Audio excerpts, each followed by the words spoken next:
আসসালামু আলাইকুম। পারভেজ হোসেন ইমন লাহোর কালান্দার্সের হয়ে গ্লোবাল সুপার লিগে ৪৭ করেছেন ৩৩ বলে। এরকম একটা বৈশ্বিক ফ্র্যাঞ্চাইজি টুর্নামেন্টে বাংলাদেশের কেউ একজন খেলছেন, তাও বিদেশি একটা টিমে। সেটা অবশ্যই বাংলাদেশের জন্য একটা অর্জনের জায়গা।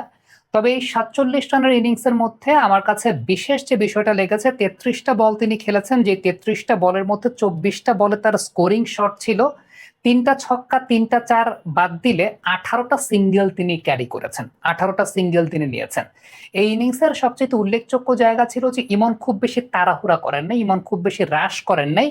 সিঙ্গেলসে ইনিশিয়ালি ডিল করতে গেছেন এবং যখনই লুজ বল পেয়েছেন স্পিনের এগেইনস্টে, যেহেতু দুজন স্পিনারকেই পারভেজ ইমন আসলে ম্যাক্সিমাম নাম্বার অফ টাইমস খেলেছেন, একজন শাদাব খান ডানহাতি লেগ ব্রেক বোলার, আরেকজন আমরা বাঁহাতি লেগ ব্রেক বোলারকে দেখছিলাম তার এগেনস্টে বোলিং করছিলেন। দুজনের এগেনস্টেই যখন লুজ বল পেয়েছেন, এই টাইপের উইকেটগুলো যে আমরা জানি যে একটু স্লোইশ সাইডের দিকে থাকে, ইমন তার স্ট্রেংথ যেটা সুইপ শটটাকে খুব ভালো মতো ব্যবহার করেছেন। এবং স্কোয়ার বাউন্ডারি এমন না যে ছোট ছিল, স্কোয়ার বাউন্ডারি বড়ই ছিল, তবে ইমনের সুইপ শটের প্র্যাকটিসটা বেশ ভালো হয়েছে। বেশ কয়েকটা সুইপ শট তিনি করেছেন, পেছন দিকে গিয়ে পুল শট করেও শাদাব খানকে ছক্কা মেরেছেন, যেটা আমার কাছে ব্যক্তিগতভাবে দেখতে আসলে ভালো লেগেছে। এবং এই টাইপের একটু স্লোইশ কাইন্ড অফ উইকেট যখন থাকে, এই টাইপের স্লোইশ উইকেটে একটু টার্ন যেগুলো করে বা টার্ন ফেভারেবল উইকেট যেগুলো থাকে, ইমন সবসময় স্পিনের এগেনস্টে আসলে অনেক বেশি মাত্রায় পারদর্শী। এবং আমাদের এটা একটা অনেক ভালো ডিসিশনের জায়গা ছিল যে ইমনকে আমরা মিডল অর্ডারে টি-20 ক্রিকেটে পরবর্তী সময় বিবেচনা করেছি। কারণ সত্যি কথা বলতে, মিডল অর্ডারের সময়টাতে বাউন্ডারি স্কোরিং করার, মানে ৬ জন ফিল্ডার বাইরে থাকার পরের সময়টা বাউন্ডারি স্কোরিং করার, আমরা আসলে এই জায়গাটা অনেক বেশি মাত্রায় ভুগছিলাম। তানজিদ আর পারভেজ ইমন তো একটা বড় সময় ওপেন করেছেন, টানা একটা বছর ওপেন করেছেন। ওই সময় আমরা যে বিষয়টা দেখতাম, প্রথম ৬ ওভার বাংলাদেশ ভালো খেলে, কিন্তু মিড ওভার্সে গিয়ে বাংলাদেশ আসলে বাউন্ডারি স্কোর করতে পারে না। সময় কিন্তু চলে যাচ্ছে, কারেন্ট বিলটা দিও। নিও নিও তার মানে তো পরে।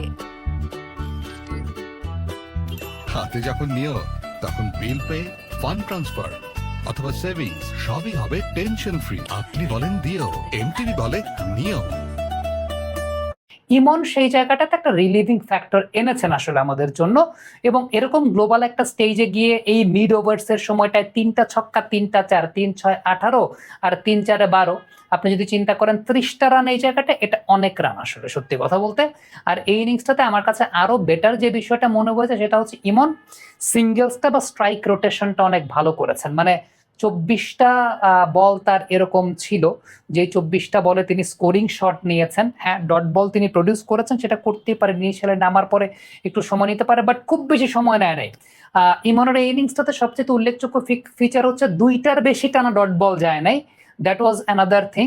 এবং যখনই সময় পেয়েছেন, তার স্ট্রেংথ সুইপ শটটাকে খুব ভালো মতো তিনি ব্যবহার করতে চেয়েছেন এবং সুইপের সেই পারদর্শিতার জায়গাটা ইমন দেখিয়েছেন। তবে আবারও বলবো, ইমনের একটা অনেক বড় উন্নতির জায়গা হচ্ছে পেস বলের এগেনস্টে, হাই পেসের এগেনস্টে।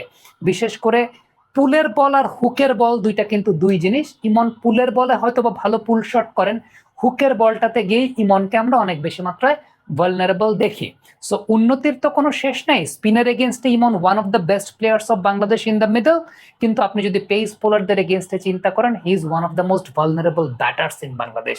এটাও কিন্তু একটা খুব উল্লেখযোগ্য জায়গা। So he needs to sort out this kind of, আমার যেটা মনে হয় যে ল্যাকিংস, যেটা আসলে ইমনকে পরিপূর্ণ ব্যাটসম্যান হওয়া থেকে বিরত রাখছে।